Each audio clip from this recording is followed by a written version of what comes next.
2020년 8월 9일 거룩한 주일을 맞이해서 하나님께서 저와 여러분에게 주신 말씀을 봉독해 드리겠습니다. 마가복음 1장 1절의 말씀입니다. 하나님의 아들 예수 그리스도의 복음의 시작이라. 아멘. 사랑하는 성도 여러분, 지난 한 주간 어떻게 지내셨습니까? 많은 비로 인하여 어려움은 없으셨습니까? 한창 더울 휴가철에 몇 날을 비가 계속 오니 서로에게 많은 어려움이 있는 것 같습니다. 어려움 가운데 이웃을 먼저 생각하는 마음으로 서로에게 위로되는 한 주간 되었으면 좋겠습니다. 오늘 본문의 제목은 예수 그리스도의 복음의 시작이니라 입니다. 여러분, 복음은 무엇이라 생각하십니까? 그리고 왜 복음은 시작되었다고 생각하십니까? 복음은 사랑에서부터 시작된 것입니다. 하나님이 저와 여러분을 끝없이 사랑함으로 저와 여러분을 위하여 독생자 예수를 우리에게 보내주신 것이 복음이며 이것이 복음의 시작입니다.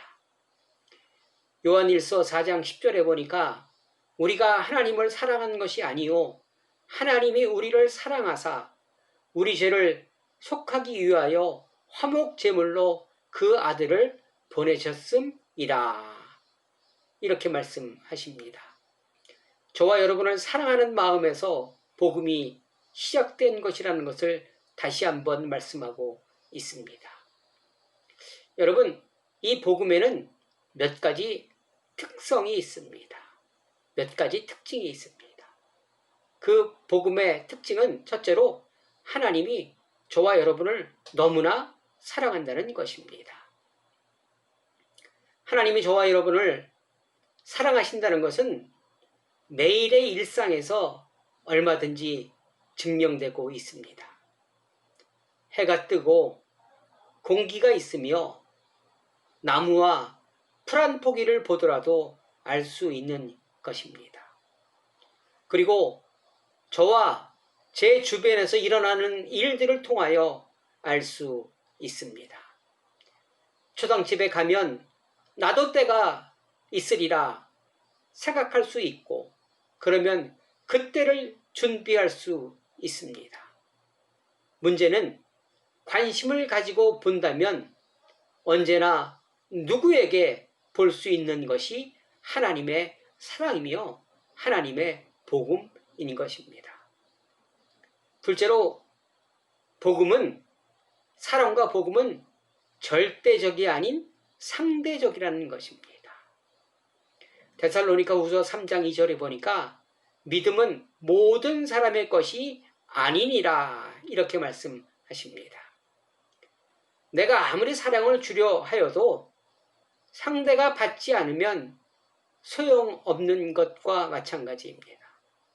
우리 옛말에 평양감사도 자기 싫으면 할 수 없듯이 하나님의 아무리 복음을 통하여 사랑을 주려 하여도 내가 받지 아니하고 내가 간직하지 않으면 그 사랑은 이루어질 수 없다는 것입니다. 여러분, 부모의 사랑을 자식들이 얼마나 알아줄까요? 자식들이 기르는 애완견이 있습니다. 그 애완견에는 아낌없이 투자합니다. 좋은 것 먹여야 된다고 하면서 수입산 사료를 먹이고 또 건강식, 간식 줘야 한다며 맛있는 비싼 간식을 개를 위해서 준비합니다. 요새는 개 침대도 있더라고요. 저는 아주 놀랐습니다. 그런 것이 있는 줄. 그러나 부모에 대해서는 그 애완견만큼 관심이 없더라고요. 자기가 받은 사랑을 모르기에 아니 어쩌면 사랑이 너무 흔하기에 흘러넘치기에 감사할 줄 모르는지도 모릅니다. 부모의 사랑은 당연한 것으로 생각하기에 고마움을, 감사함을 느끼지 않을 수 있습니다. 우리도 하나님의 사랑을 얼마나 알고 있을까요? 지난주 장맛비가 세차게 참 많이도 오더라고요. 그 중에서 햇빛의 고마움, 일상의 감사, 아무 일도 일어나지 않는 것이 기적이라는 사실, 언제나 보이지 않지만 하나님의 사랑이 나에게 넘치고 있다는 사실 알고 느끼고 감사할 때 나도 하나님의 사랑에 보답할 수 있는 것입니다. 하나님의 사랑과 복음은 그 누구도 취할 수 있고 받을 수 있는 것입니다. 이사야 55장 1절에 보니까 오라 너희 목마른 자들아 물로 나아오라 돈 없는 자들도 오라 너희는 와서 사 먹되 돈 없이 값없이 와서 포도주와 젖을 사라.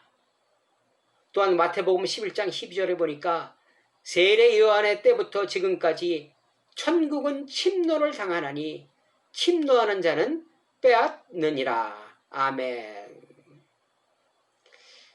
여러분, 또한 세 번째로 복음의 특징은, 복음의 사랑은 흘러간다는 것입니다.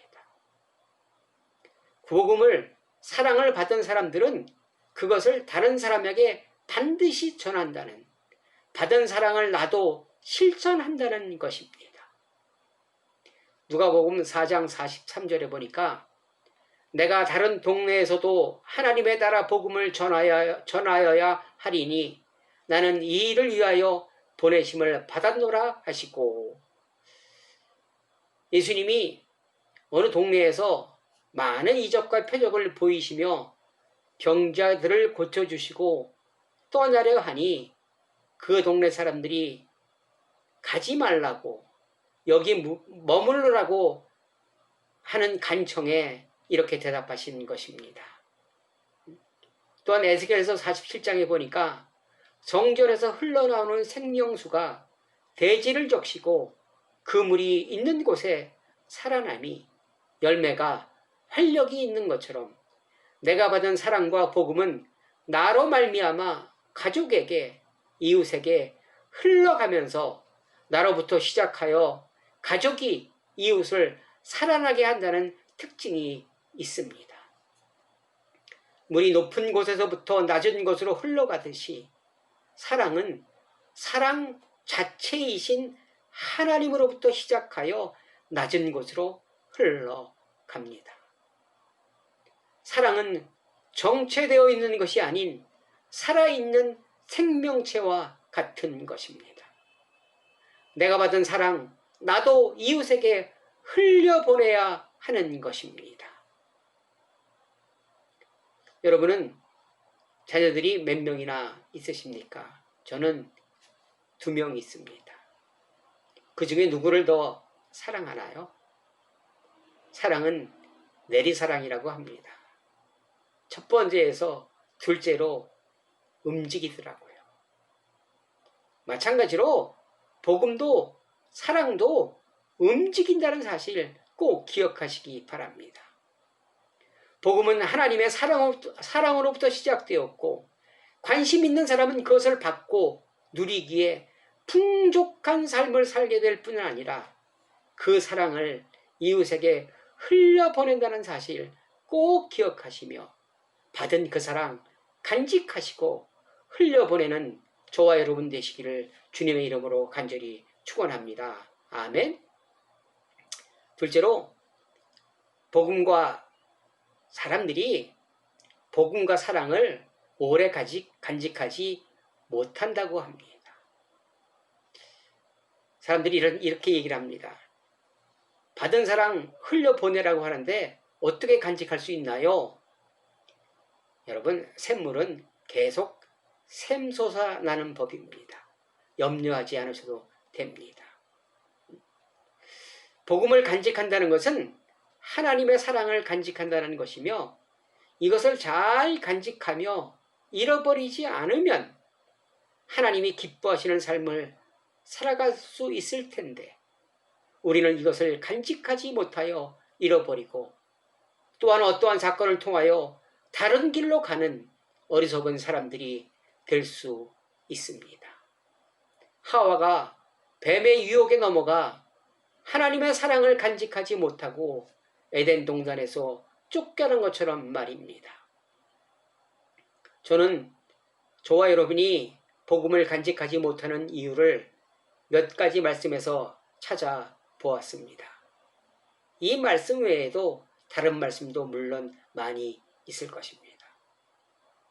마태복음 24장 12절에 보니까 불법이 성함으로 많은 사람의 사랑이 식어지리라. 또한 로마서 7장 23절에 보니까 오라 나는 곤고한 사람이로다. 이 사망의 몸에서 누가 나를 건져내랴. 내 마음에 두 가지의 법이 존재한다는 것입니다. 그리고 또한 전도서 7장 29절에 보니까 하나님은 사람을 정직하게 지으셨으나 사람이 많은 꾀들을 낸 것이니라. 이렇게 말씀하십니다. 여러분 마태복음 24장은 종말장이라고도 합니다. 종말이 될수록 불법이 성함으로 사랑이 식어서 복음을 하나님의 사랑을 기억 못하고 간직하지 못한다고 합니다. 말세가 되면 많은 사람들이 자신의 이익을 위하여 일하기에 나도 가만히 있으면 뒤처지고 나만 바보 되는 것 같아 그 대열에 합류하게 된다는 것입니다. 롯이 소돔과 고모라 성에서 타락하게 된 것도 주위 사람들이 복음을 알지 못하고 세상적으로 살아가는 사람들과 섞여 살았기에 롯과 그 가족들도 그 부류와 섞일 수밖에 없었던 것입니다. 그러기에 만남과 교제는 너무나 중요한 것입니다. 만남을 통하여 하나님의 사랑과 복음이 전파될 수도 있고 교제를 통하여 세상의 정이 될 수도 있기에 내 주위에 내가 만나는 사람들은 어디에 관심이 있는지 무슨 말을 자주 하는지 살펴보시고 교제하셔야 할 것입니다. 하나님을 믿는 사람들의 교제가 내가 만난 하나님, 응답하신 하나님, 나를 구원하신 하나님, 나에게 은혜 부어주신 하나님을 서로 나누고 그것을 통하여 내 신앙과 내 믿음이 살아난다면 그러한 모임이 있는 반면에 어디 가면 요새 집값 때문에 난리가 나지 않았습니까? 어디 가면 집값이 어떻게 될 것이다. 어디에 투자해야 한다는 등 그런 주제가 된다면 그 모임은 건전한 모임이 아닙니다. 그리고 그분의 말과 행동을 말씀에 비추어 본다면 그 열매를 맺을 수 있을 것입니다. 여러분은 여러분의 모임은 어떠하십니까? 나는 어떤 말과 행동에 관심이 있는지 살펴보시기 바랍니다. 둘째로 우리가 복음을 간직하지 못하는 이유는 내 마음에 하나님이 아닌 세상의 마음이 두 가지 마음이 공존한다는 사실입니다. 그것은 하나님의 사랑을 사랑이 아닌 다른 것으로 받아들이는 곧 하나님은 사람을 정직하게 지으셨으나 사람이 많은 꾀들을 낸 것처럼 하나님을 나 자신의 부를 축적하는 도구로 성공을 위한 수단으로 생각할 수 있다는 것입니다. 아니, 사람들이 그렇게 생각을 하고 있다는 것입니다. 성경에서 이런 의미로 더러운 일을 탐하지 말라고 하십니다. 하나님을 팔아서 내 이익을 챙기는 사람들이 참 많이 있다는 것입니다. 이웃을 내 목적의 수단으로 생각한다면 그곳에는 사랑이 있을 수 없습니다. 오직 내 목적 달성을 위한 이웃이기에 내 목적을 달성하면 그 사람은 필요 없는, 잊혀지는, 버려지는 상태가 된다는 것입니다. 하나님은 이스라엘 백성에게 목이 뻣뻣한 민족이요 배가 부르면 나를 버릴 것이다 이렇게 말씀하셨습니다.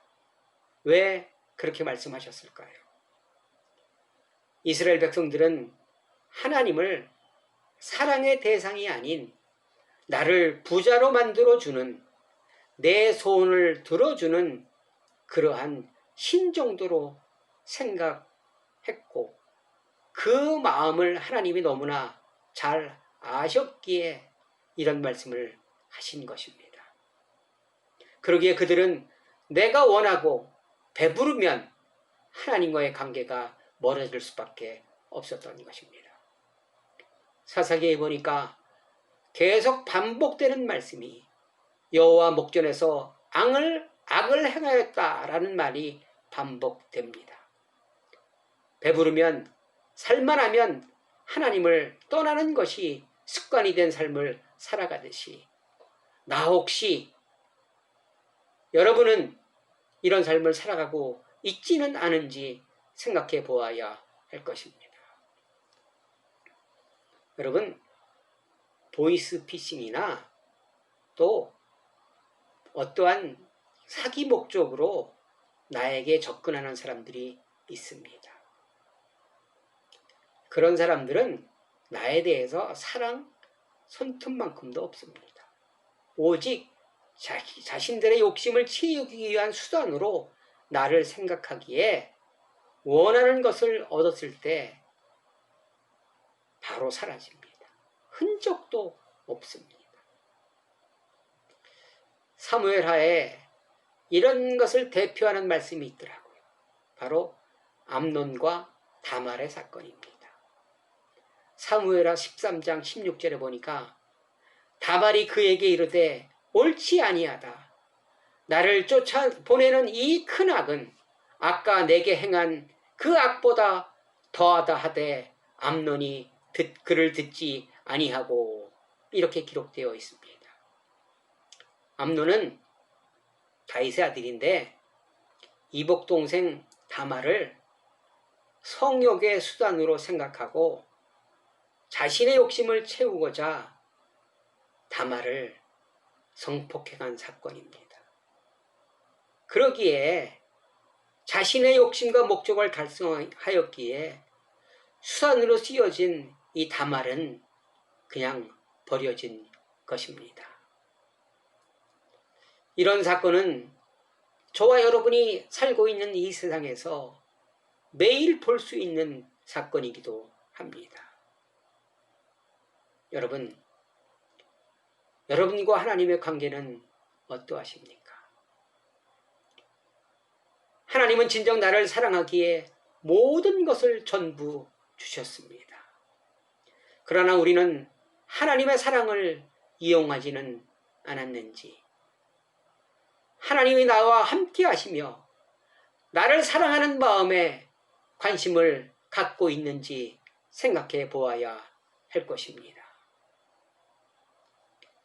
여러분, 견림이라는 단어가 있습니다. 서로 공존하며 살아가는, 서로 사랑하며 살아가는 상대를 견림이라고 합니다. 견림의 고마움, 있음 자체로 행복을 느끼며 살아가는 사람들입니다. 그분이 바로 하나님이십니다. 하나님은 저와 여러분에게 견림이십니다.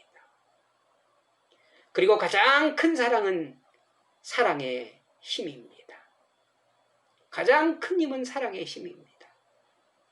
사랑받은 사람은 건강하고 밝고 생동감이 넘치며 자신도 이웃에게 사랑을 줄 수 있는 삶을 살아갑니다. 요한복음 3장 16절에 보니까 하나님이 이처럼 세상을 사랑하사 이렇게 말씀하십니다. 하나님이 세상을, 저와 여러분을 이처럼 사랑하셨다는 것입니다. 나에게 가장 큰 힘을 주시는 이가 하나님이시며 그것이 복음입니다. 여러분, 거듭남이라는 것은 하나님과 이웃을 수단이 아닌 사랑의, 존중의 상태로, 견림의 상태로 인정하는 것입니다. 내가 하나님을 어떠한 관계로 유지하고 있는지, 나를 위한 수단으로, 사랑의 대상으로, 없어서는 안 될 견림으로 생각하고 있는지, 아니면 하나님의 목적의 수단, 하나님을 목적의 수단으로 생각하여 배부르면, 응답받으면 변하는 하나님의 마음을 아프시게 하지는 않는지 생각해 보시고 좋은 선택으로 하나님의 사랑을 오래오래 간직하시기를 주님의 이름으로 부탁을 드리겠습니다. 그러면 이 복음과 함께 하려면 어떻게 하면 될까요? 하나님의 사랑을 잃어버리지 않으려면 어떻게 해야 하나요? 마태복음 26장 41절에 시험에 들지 않게 깨어 기도하라. 마음에는 원이로되 육신이 약하도다 하시고, 제 주변에는, 이 세상에는 저와 여러분을 이용하기 위해서 수단으로 생각하는 사람들이 너무나 많이 있습니다. 그리고 달콤한 말로 유혹합니다. 그러기에 시험에 들지 않게 깨어 있어야 한다고 하십니다. 가던 길 잠시 멈추고 내가 지금 어떤 길로 가고 있는지 내 삶을 되짚어 봐야 할 것입니다. 이것이 깨어있는 것입니다. 하루의 시작과 하루의 끝을 하나님과 함께 한다면, 하루를 하나님과 함께 복귀한다면 매일의 삶에서 승리하게 되실 것입니다. 그리고 기도하라는 의미는 주님과 자주 대화하라는 것입니다. 기도는 아무리 강조해도 지나치지 않습니다. 기도 외에는 능력이 없기 때문입니다. 또한 기도는 가장 하기 쉬우면서도 가장 하기 어려운 것이 기도입니다. 마음은 원이로되 육신이 약하여, 기도해야 한다는 것은 알지만, 기도가 나를 살리다는 것을 알지만 기도하는 일이 결코 만만치 않을 것입니다. 저는 가끔 혼자서 가끔 한적한 곳으로 다녀올 때가 있습니다. 내 안에 공허함이나 부족함을 느꼈을 때, 무엇인가 허전함이 있을 때 다녀옵니다. 물론 내 방향을 재설정하기 위함이기도 합니다. 여러분은 공허함, 빈자리, 허무한 마음 어떻게 해결하십니까? 공허한 빈자리 무엇으로 채우십니까? 그 체험에 만족하셨습니까? 아무리 채우려 하지만 채워지지 않았을 것입니다. 저 역시 마찬가지입니다. 이유는 하나님께서 나를 세상의 가장 존귀한 존재로 만드셨기에 그렇습니다. 내 생명은 온 천하를 주어도 바꿀 수 없는 가장 존귀한 존재이기에 세상의 어떤 것으로도 채울 수 없습니다. 그 빈자리, 공허함을 채울 수 있는 방법은 나를 창조하신 그분에게로, 사랑이신 그분께 나의 빈자리를 사랑으로 채울 수 있도록 내어드리는 것이 가장 현명한 방법입니다. 다른 방법은 존재하지 않습니다. 사랑하는 성도 여러분, 여러분은 복음이 무엇이라 생각하십니까? 여러분은 하나님의 사랑에 화답하는 삶을 살아내고 계십니까? 여러분은 하나님께 받은 사랑과 복음을 어떻게 전하고 계십니까? 내가 나된 것은 오직 하나님의 은혜와 긍휼과 도움이라는 고백이 항상 있으시기를 부탁드립니다. 그러면 하나님을 떠나지 않을 수 있습니다. 하나님을 하나님으로 인격적 대우해 드릴 수 있으며 주님 부르시는 그날까지 함께 동행할 수 있을 것입니다. 바둑이 끝나면 흰돌과 검은 돌을 구분하여 통에 담듯이 저와 여러분의 삶도 주님 부르시면 이같이 구분이 됩니다. 어떤 결과 만드실지 여러분이 결정하면 됩니다. 주님 주신 복음과 사랑이라는 무기를 잘 사용하시어 좋은 결과 있으시기를 주님의 이름으로 간절히 축원합니다. 야고보서 1장 27절 하나님 앞에서 정결하고 더러움이 없는 경건은 곧 고아와 과부를 그 환난 중에 돌보고 또 자기를 지켜 세속에 물들지 아니하는 그것이니라. 아멘.